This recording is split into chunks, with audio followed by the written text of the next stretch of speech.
I'm very sorry that I can't be with you today, and I'm particularly sorry because I think it's your 40th birthday celebration. The work you've done over the last 40 years has just been invaluable to families who are supporting individuals who are dependent on either drugs or alcohol. It is such a difficult and complex thing to cope with an alcohol or drug dependency, and families are just so crucial. I know this in a personal way because a very good friend of mine's daughter spent 20 years in heroin addiction. I know what she and the family went through, how difficult it was at times for them to support her, and how much they needed the support of their friends. At the time they were going through the very worst of these problems, it was difficult for them to find the right support, and they found it very difficult to talk about, even to their very best friends. So the work you do is just simply invaluable, and I know that you need more support to do it. I know that we need more advocacy for drug dependency and alcohol dependency, and I just hope today you have a wonderful event, and I want you to know that in the year ahead I'll do all I can to support your cause.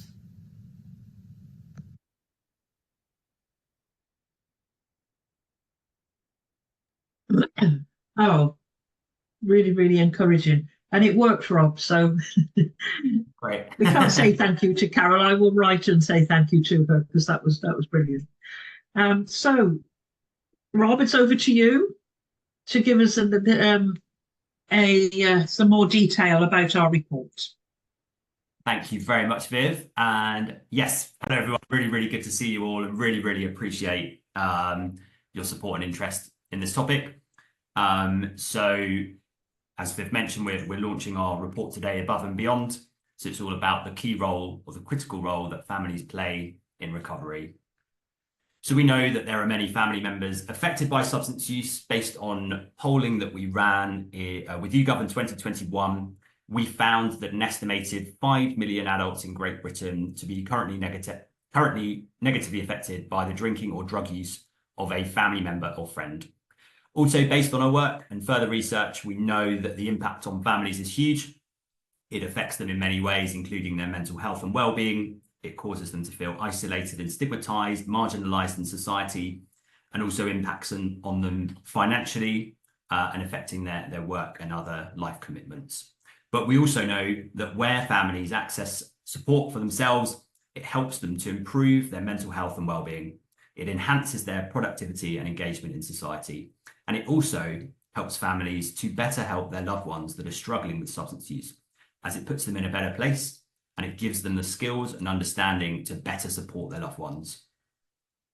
So this study examines the role that families play in supporting their loved ones to achieve and maintain recovery. And the findings from the study are based on the responses from an online survey of 117 people in the UK who have themselves struggled with their own use of drugs or alcohol and are now in recovery. And at this point, I want to take this opportunity to thank everyone who took part in the survey. We're so grateful to them all for giving up their time and sharing their testimonies so honestly and giving us the opportunity to learn about their experiences. I'd also like to thank everyone who supported us in sharing the survey and helping us achieve 117 responses. There are too many to thank individually, but we had support from a number of drug and alcohol treatment agencies and charities. And also huge thanks to David Best and the Clearo Network and all of the organisations in the Clearo Network. We honestly couldn't have put this research together without the support of everyone in helping us to disseminate the survey. So really appreciate that. Also, thanks to everyone who supported Adfam with the research itself, all of you on the call today. So Philip Breslin, Anna Lee, and of course you, Viv. And to the findings.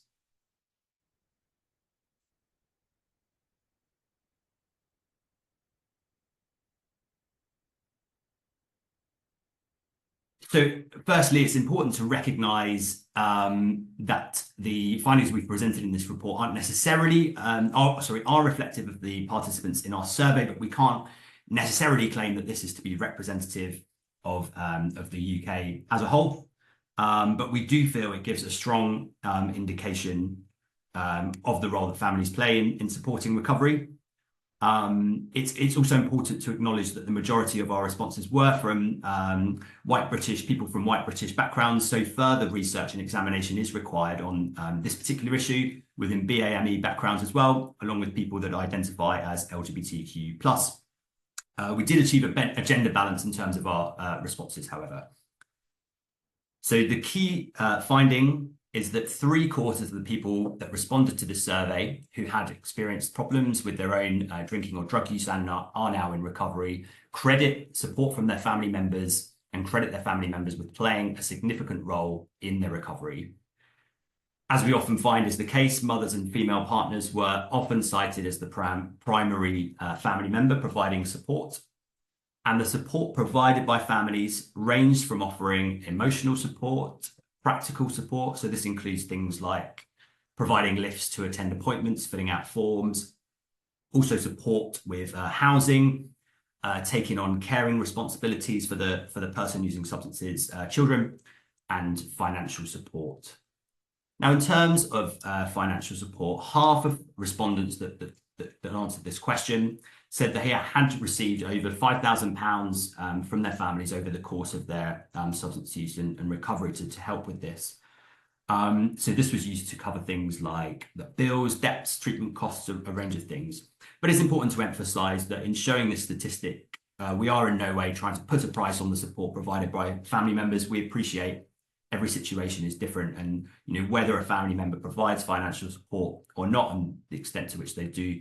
But we do think it is important to highlight that there is a significant financial cost and burden for many family members, and we think it's important to present that within this report. Most family members, or of the people that took part in this survey, only 25% said that their family received specialist support from themselves. But many participants reflected that support for their family would have better helped their family to help them. And then the support provided by family members in helping their loved ones to achieve and maintain recovery, we believe represents a huge help to frontline services and the NHS, and potentially represents a considerable saving to the public purse. Now, what we'd love to do here is present a kind of financial modelling, social return on investment type figure about family support. Unfortunately, that is quite a tricky thing to do, quite tricky to achieve, and it's not something that we've sought to do in this study. However, we would just like to consider the following context. So bear in mind that government figures record that there are nearly 300,000 people in contact with publicly funded drug and alcohol services. Furthermore, research by Alcohol Change UK estimates that there are over 600,000 people with an alcohol dependency in the UK, and the Office for National Statistics estimates that the UK has about 770,000 frequent drug users. If anything, approaching 3/4 of those receive significant support from their families to help them overcome problems caused by their drug or alcohol use, then it's very likely that there would be a significant saving to the NHS and other frontline services, and thus emphasises the importance of ensuring that support for families is widely available.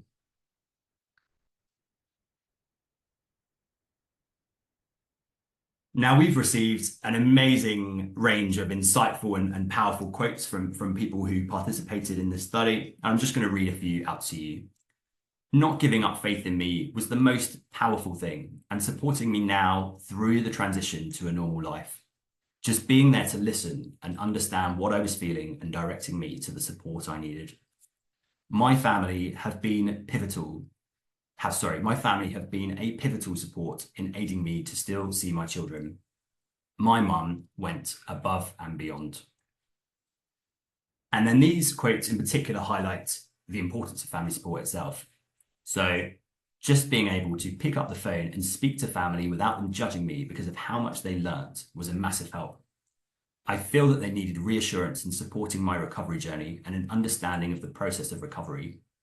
Them gaining more knowledge and understanding about addiction helped me to speak about each other's feelings and being open and accepting that my actions had affected them, how we moved on. So based on the findings from this report, we make the following recommendations. Firstly, that funding needs to be allocated to specialist drug and alcohol family support services. Short of mandating the provision of services or ring fencing local budgets, there are mechanisms that can be used to encourage areas to invest more. This can include strengthening guidelines, setting expectations around the percentage of the total budget that's allocated to specialist family support, and recording and publishing the number of families being helped. Secondly, local areas could be encouraged to conduct a skills audit to understand the strengths and training needs of staff working with families. Upskilling the existing workforce may be a cost-effective way to improve local provision. 3, effective family representation at combating drug partnership meetings is one way of raising the profile of families and ensuring that their voices are heard and their needs are considered alongside those of the people using drugs and alcohol themselves. And finally, stigma continues to be a barrier, both to those affected by substance use and families, causing people to become marginalised in society. Greater awareness and understanding of people's experiences and the stigma and discrimination they face is vital to ensure people are given the opportunity to thrive. So thank you so much for listening. I appreciate that was only kind of a brief overview, but the full report will be available after this meeting and we will send you all a copy. Thanks so much.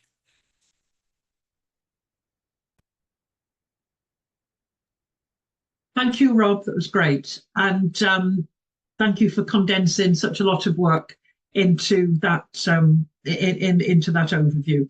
And I'm going to go now to our next speaker. So I'll ask people, if you have got questions and comments, to wait until after all our speakers have spoken. That's okay.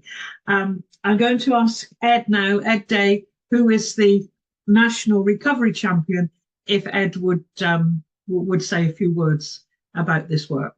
And thank you for being here, Ed. Thanks very much, Viv. Rob, am I right to share a couple of slides?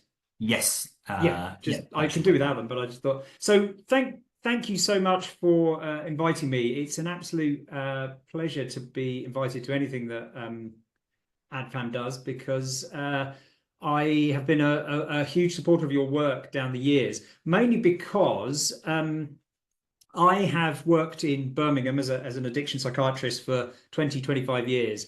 And I've had the privilege to work with Alex Capello and Jim Orford, who probably the two leading researchers in family-based research in the addictions field over the last 25 years in the UK. And I just thought I would give you a brief perspective of from the treatment side of the fence about where the importance of families and indeed wider social networks to the journey to recovery, and also reflect on some of the things you've said about the impact on the family members themselves. I mean, what I've come to learn in 25 years of working in the field is that addiction is fundamentally a disorder that's rooted in the social environment, and the process of addiction is inherently isolating. As the problem gets worse, people tend to leave your orbit rather than come into it. The only people coming in are other people that are using with you very often.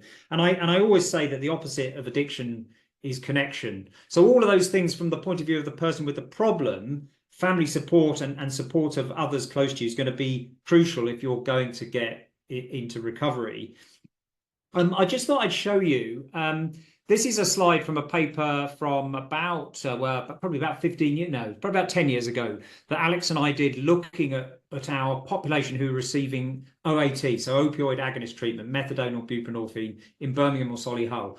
And we were specifically looking at who they had in their social network, who was in their environment, who did they, the question was, who have you had contact with in the last 3 months that's been important to you?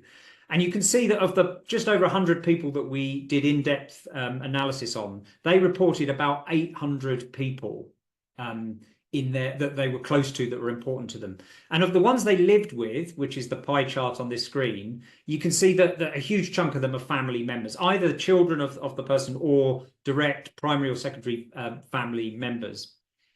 If you then look at this table, which has in one column data from the UK alcohol treatment trial, which Alex and Jim ran in about 20 years ago, which was 740 people with alcohol problems coming to treatment, and then you compare that to our data from Birmingham, looking at people getting treatment for heroin problems, and you can see that all on average, this group of people, so nearly 1,000 people, had at least, on average, at least 3, nearer 4 family members that were important to them in regular contact with them. So this is a really significant thing in these people's lives that you should consider.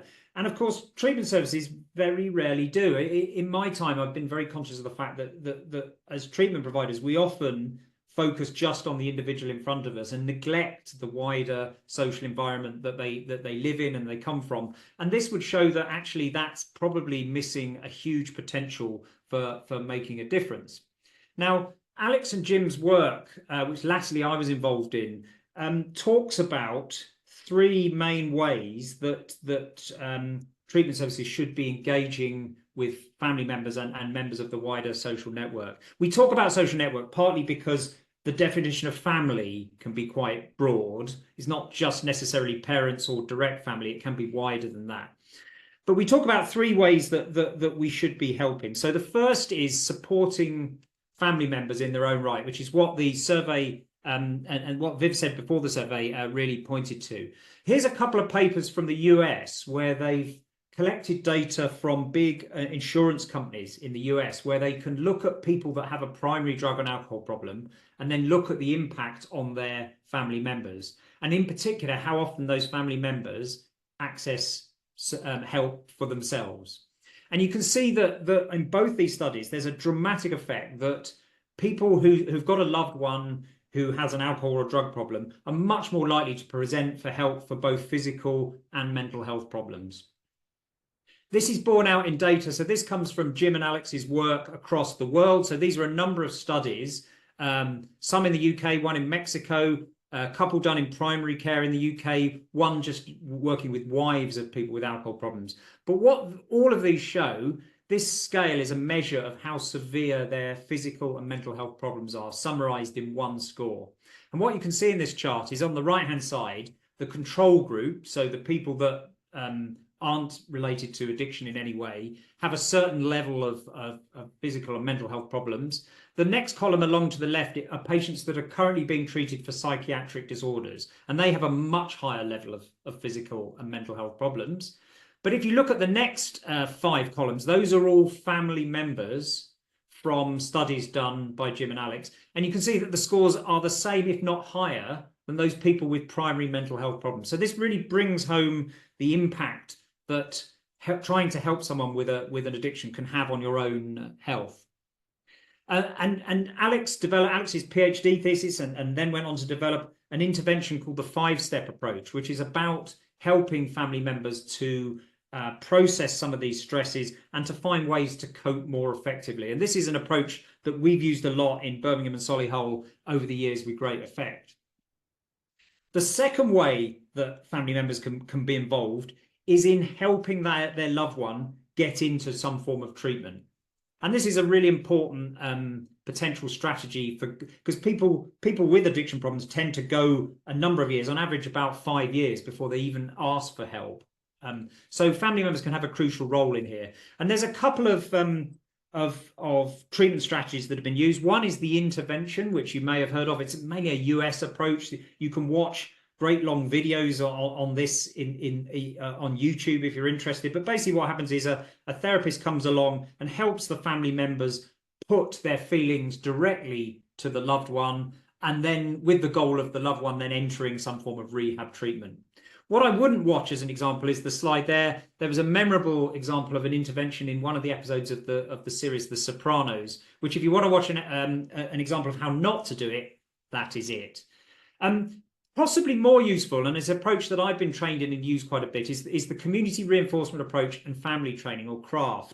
And I'd recommend this book. This is what I recommend to all family members, because this is the most evidence-based and readable book that helps people work out how to not reinforce their loved one's behavior, but to help them, support them get into treatment and to develop more positive behaviors.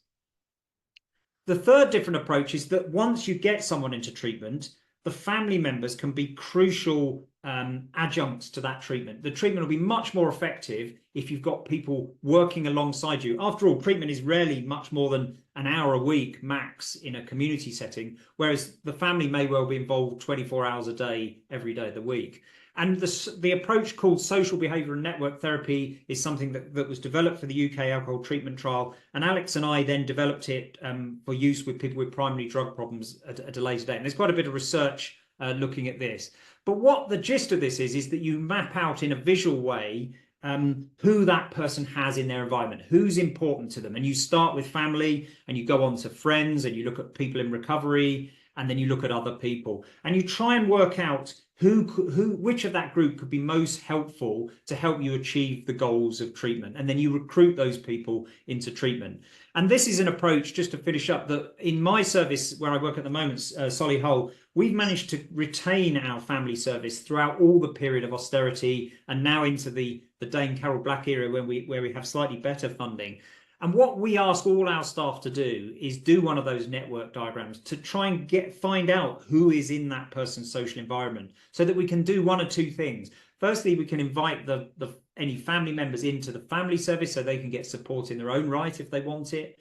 And secondly, we can look at who we can involve in the treatment process to try and enhance that. Because after all, you're more likely to succeed in doing something if you have people helping you than if you don't. So I think that's where I'm going to end. Thank you very much for inviting me to speak, and congratulations on producing the report. I hope everyone reads it and that it has the impact that you hope it does.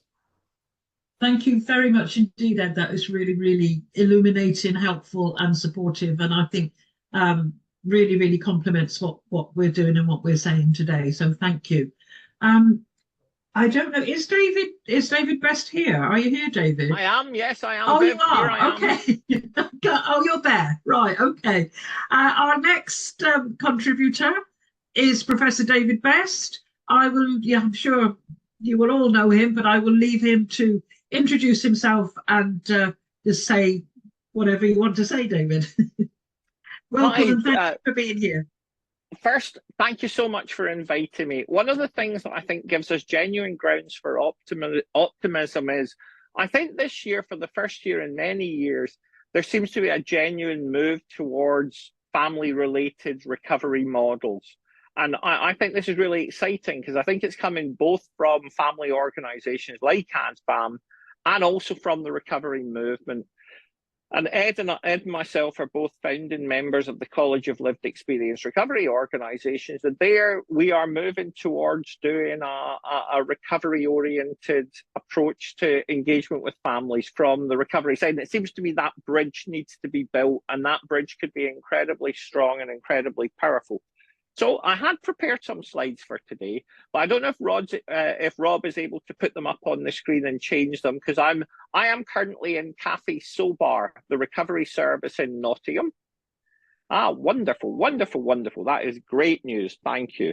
And one of the things I have been thinking, which is just fascinating from my point of view, is why is there no equivalent of Cafe Sobar for affected others and families? So this is a wonderful venue in the middle of Nottingham, which is a safe, sober recovery space. And although it's open to family members, it primarily serves the recovery community.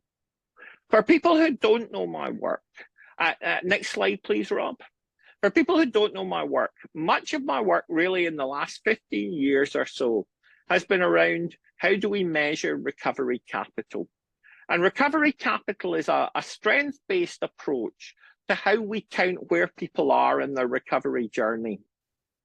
And for me, one of the exciting things about switching to a recovery approach is you switch away from the focus exclusively on the individual to a focus on the social and the structural. So family is intrinsically important to a recovery journey. But when you start thinking about translating the notion of recovery capital to families, it takes on a slightly different meaning.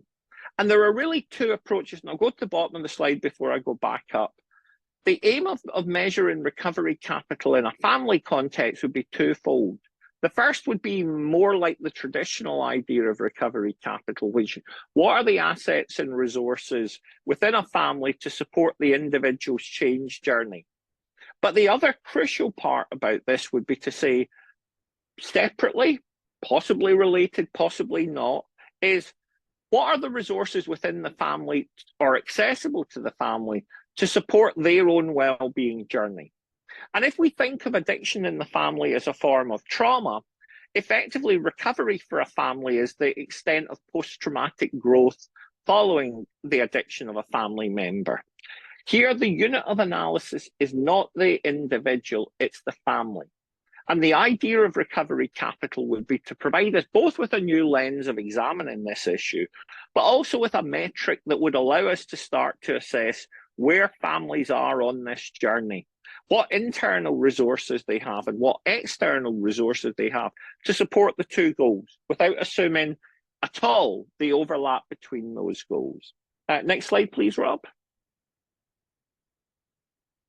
I'm such a technical incompetent as well. It's so great to have somebody else to do the slides because as Viv knows from a meeting we attended a few weeks ago, I'm completely incapable of managing any of these technical processes. Anyway, so one of the things as a kind of recovery research scientist we have started trying to do is to develop a metric that's based on the same principles as measuring recovery capital, but trying to create a much broader measure. And we've developed something called the HCAP, which is a measure of recovery growth for affected others. And the idea is it has a twofold method. One is to measure what's the impact of a person entering recovery services on the well-being of families. And the idea there is underlying that is that recovery is a form of social contagion. In other words, if a person enters recovery, what is the impact on them, their family, their neighbourhood, their community, and so on? The second aim of the HCAP is that effectively to say, how do we evaluate the impact of family-focused services? We know they are ludicrously underfunded. We know they are ludicrously under-supported.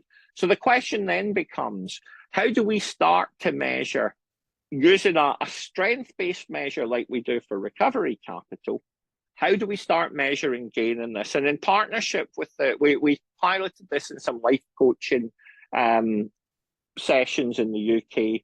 But in the US, there's a wonderful organization called the Phoenix that supports recovery through provision of exercise, through CrossFit, through walking, through hill climbing and rock climbing. In partnership with them, we've been using the HCAP to start to measure what happens to the loved ones of somebody who enters their program. In other words, the logic is really simple. If you enter a recovery program and recovery works the way we think it is, not only should you show benefits, but your family members should also show benefits over time. And for us, this allows us to start to say, how much does it make a difference whether someone engages in family support services? And this, we hope, as with recovery services, is the basis of starting to develop a meaningful model of evidence and evaluating the extent of gain shown by family members in recovery. Next slide, please, Rob. We're also moving towards developing a global family recovery alliance, which is the foundation of this model. So on September the 12th, we will be having an international launch of a model about how do we start trying to create a strength-based recovery capital-focused approach. Viv has been very kindly involved in some of the early discussions. We want to continue that partnership with Adfam moving forward. But again, this is part of this transition and this move to a family-oriented model to support recovery, and we hope we'll see some of you there. And please do contact either me or Rob if you want any of these slides.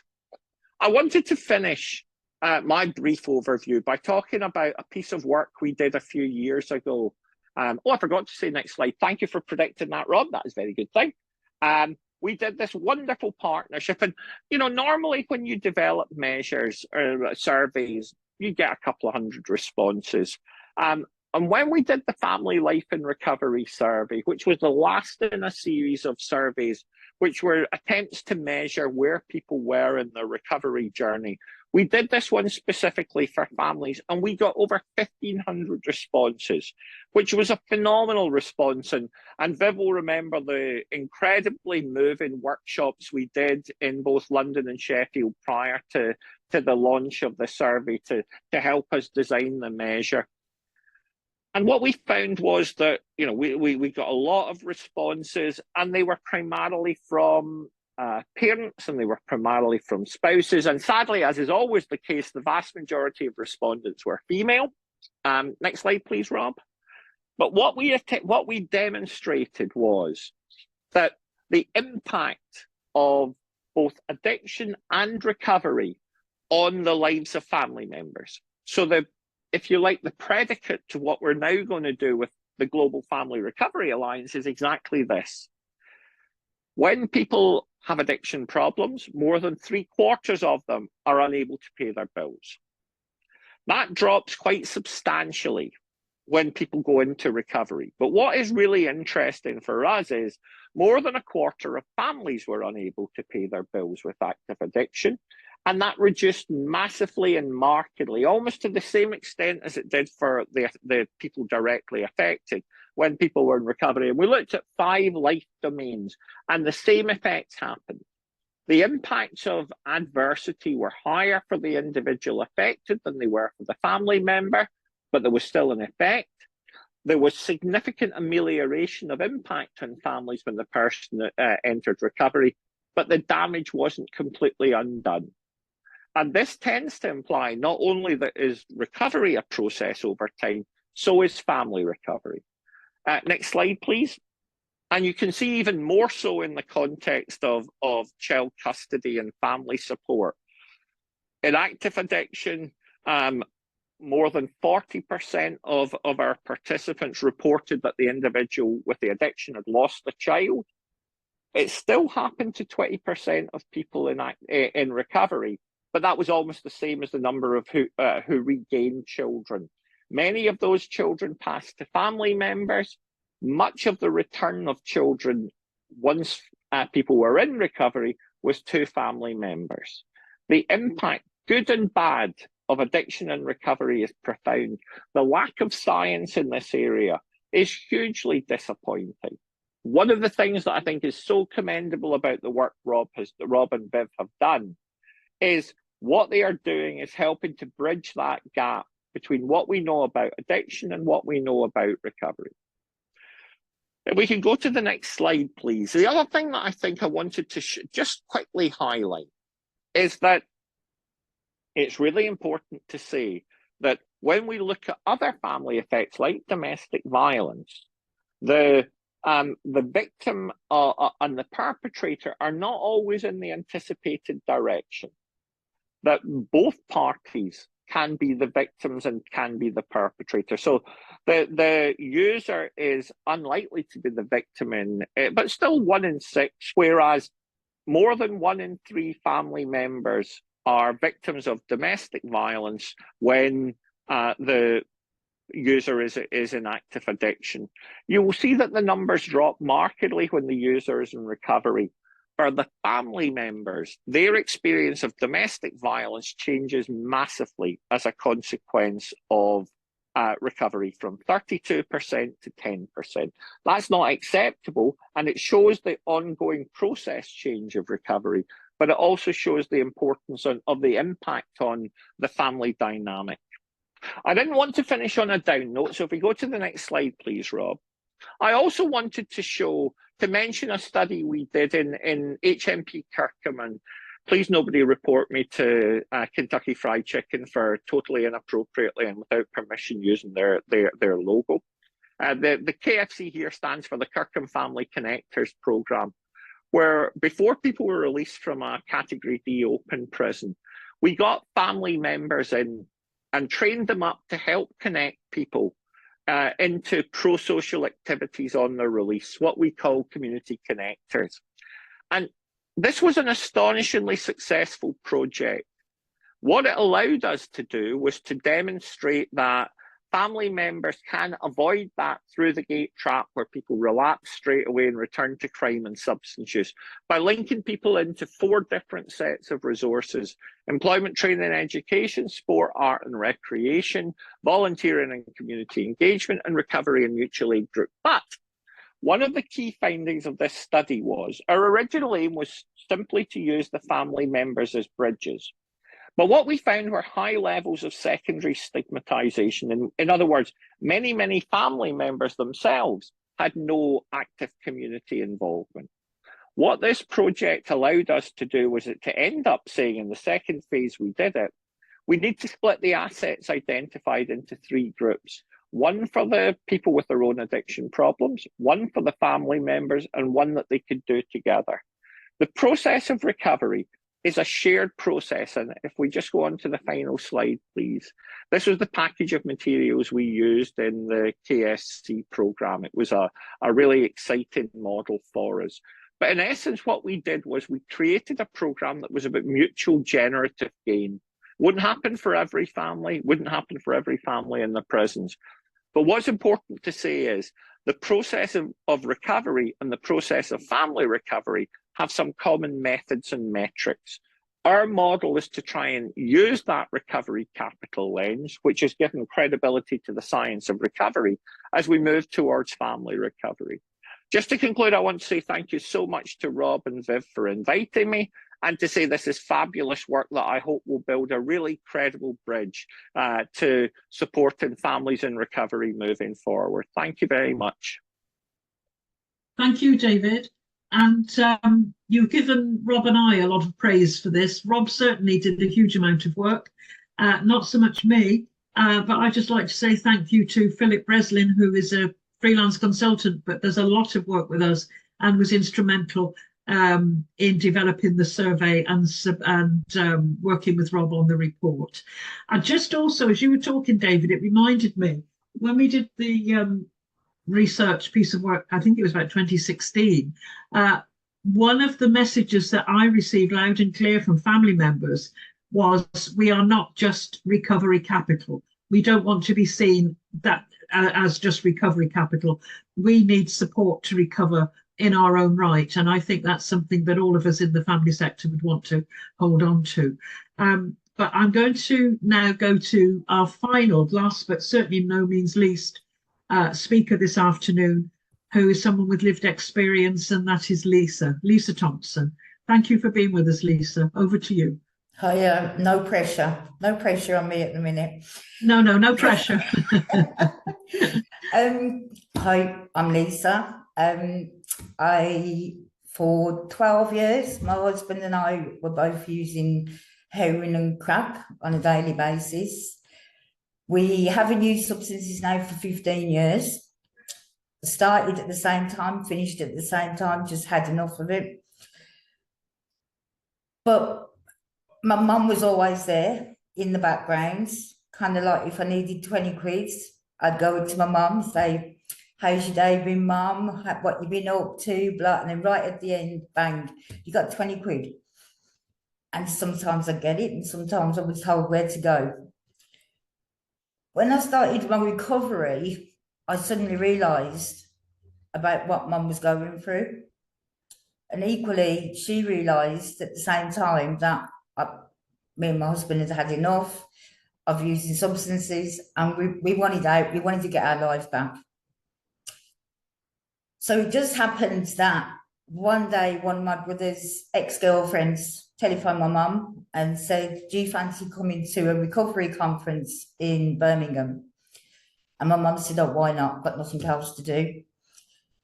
From there, she met a lady from Aquarius who was part of the original family service, who then referred my mum for support in her own right from Aquarius, which to my mum was really important to her because she'd supported me and my brother, who's still very much in his active addiction, but there was no one for her, no one, you know, helping her.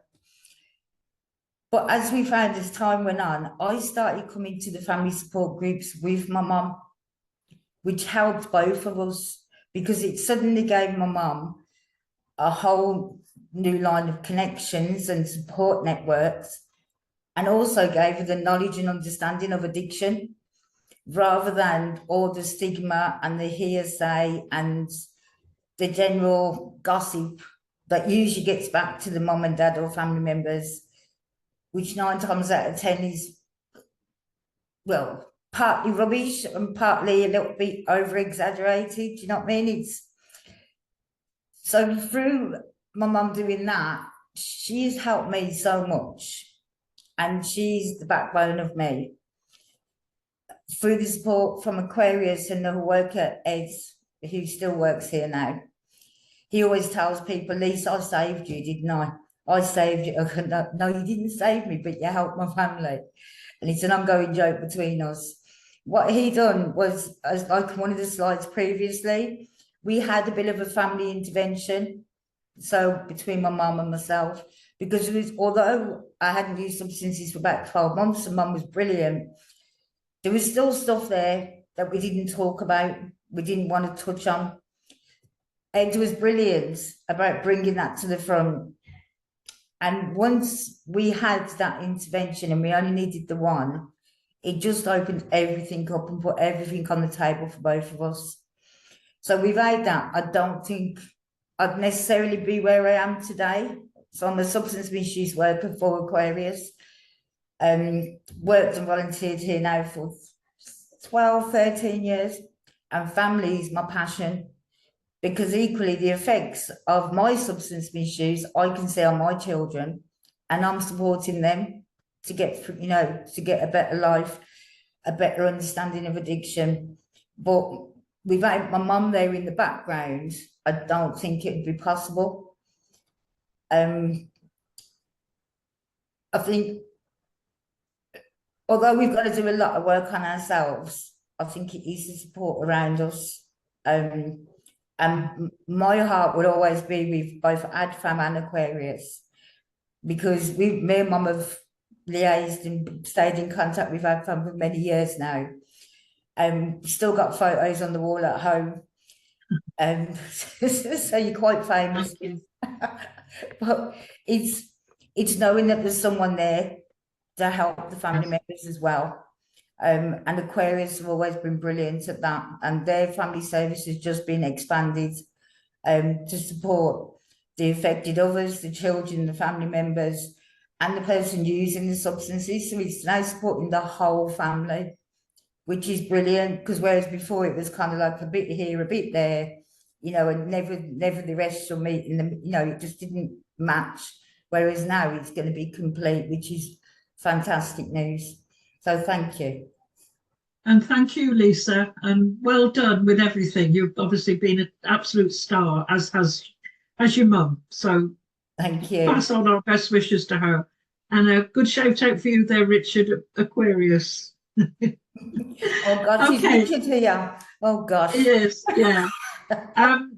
We don't have much time left, but if anybody has any questions or brief comments, if you could raise your technical hand, or whatever the word is. Cass, I can see Cassie from NACOA. Over to you, Cassie. Well, yeah, thanks everyone. Obviously for anything raising awareness and plea for support for the family. We're here. I don't think I have the answer to this one, and nor is it straightforward, but I'm just wondering how, when we're talking about, I mean, I know you're real advocates for saying family support in and of their own right, and got to keep saying that, but how sometimes people will just hear, oh, free resource to support families, so we don't have to put that. And particularly how we're not giving the message that children should be supporting parents, because obviously when we say families, so often, I guess we're, adult family members are already doing a lot of this, and how we can help them feel more supported in it. But is it ever a child's responsibility? I don't know. I mean, at NACOA, we are often helping, pass on research to people about, recovery agencies, and that might be to children, but it's, got to be with support for them. It's not their responsibility. So I don't know if anyone's got any thoughts. Yeah, Lisa, did you have a thought on that? Yeah, I think the biggest thing that I've learned, especially with my children, even though it's been 15 years, there's still things that they tell me that I hadn't realised. One example is that I used to, without realising what I was doing at the time, I thought I was just dropping things to Stratford-upon-Avon for a friend's, when I was actually a runner, without even realising it. And my son always wanted to come with me, and I'd say, just get in the car, get in the car. And when we was having a conversation a while ago, he said, why do you think I used to do that, Mum? And he was really young at the time. I said, because you was a pain, weren't you? We laughed, and he went, no, it was to protect you. And that really hit me, it was to protect you. And I think sometimes we do kind of forget, especially in our own recovery, we're kind of like, we're better, but all that is still there with children. And yeah, they have to put up with a lot with us. Yeah, and often neglected, not recognised. It's difficult enough to get adult family members to be recognised, let alone the children. I totally agree. Thank you for your question. Maddie, your hand was up next.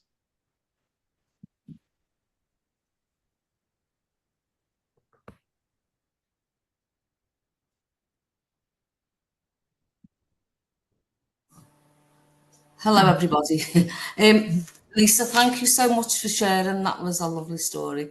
I'm Maddie Vaz, and I set up Sanctuary Family Support 25 years ago because my son was using heroin and crack as well from when he was 16, so I had a hard task ahead of me. But I thought about me and thought about other people who were suffering as well, and thought there's no support for us, and decided to set up Sanctuary with 3 other family members. The problem is now, I'm part of the Combating Drugs Partnership in Liverpool, but all the services are changing in Liverpool. And what's going to happen is there's going to be one organisation that's going to deal with everything under one roof. So there's obviously the spec for us to be able to get a contract, be subcontracted from an organisation, which is something that I'm looking into at the moment. But again, I wanted to deal with the whole family. So we deal with families, substance misusers. We provide counselling in schools for children, but I applied for the funding for the children as well, the children of the substance misusers, but we weren't successful with that, which is it's unpleasant really not to get that, because we wanted to deal with we wanted to take the whole family approach. So what I think is, because there's a lot of other organisations doing that work, and we don't deal with families, children on a one-to-one, we deal with them, we can provide counselling outside or here, but we don't deal with them on a one-to-one. I think that's why we didn't get it. But yeah, I think families in recovery, our family support is working with families and substance misuse. And we got told that it wouldn't work, and it works really very, very well. We don't always get the same mothers or family members of the substance misusers we get, but sometimes those mothers bring the sons or daughters into us, which is great. So we'll say to the mums, the support for you here as well. Yeah. And it's just amazing to see now, well, we've been going for 25 years, but to see the family members who come in crying and come in every week now with a smile on their faces, and they say, we can smile again. One of the things I do think should happen, and I mentioned this to our crime commissioner, I think the seized assets, I think some of the seized assets should go into family support, because a lot of that money, and you'll know this, comes from the family members in the first instance anyway. Right, and I did say that to the crime commissioner, but she wasn't having any. Yeah. Good point though, Maddie. Thank you very much. Yeah. And one more, thank you for that. We've got about 2 minutes. So Helen, over to you. Thank you. Yeah, you have your hand up. Yeah, I'll just keep it nice and short. And I just want to say thank you to everybody who's spoken today, who's really, again, pushing the agenda for families. absolutely brilliant, and this is what we need. And it's interesting that there's lots of organisations that have been going for many years, props over 25 years now, and other people on the call. And I think it's so nice now that everybody's coming together and we're supporting each other, to support families, and just getting back to what people have been talking about, that whole family approach. I'm really pleased to say that in Newcastle and North Tyneside, where we're commissioned with props, both services are age 5+. So that's it. You know, I know a lot of services are struggling just getting commissioning, but when our commissioners are recognising that, when we're talking about whole family, we do really mean those young people as well. And it's all age appropriate, the work that we do with them. But yeah, something that really needs to be taken into consideration by people who are funding us. Yeah, you're quite right, Helen. Thank you for that point. And we're exactly at 3 o'clock according to my watch. I just want to say thank you to everybody. Thank you to our presenters. Thank you to you all for being here. And I think absolutely picking up on your point, I think, Helen, about collaboration is the way forward. This is what we have to do, is work together, make sure that families come out of the shadows, come into plain sight rather than being hidden, and that their needs as not just recovery capital, although we recognise that that is very, very important, but we also recognise that in order to be recovery capital, family members have to be supported in their own right. And we mustn't forget children. I've been passionate about supporting children affected since the days I worked on the Hidden Harm report. And I have to reflect that we're still not there yet. But I think we're certainly out of the foothills, and we're climbing the mountain, but doing that together, we can be stronger. Sounds like a political point, but that's why these slogans get heard, isn't it? Rob will be in touch with everybody. And again, thanks to Rob and Philip and to everybody for supporting us with this work. Thanks to Rob for doing all the tech so brilliantly. And look forward to seeing you at our Alliance meetings and at our forums.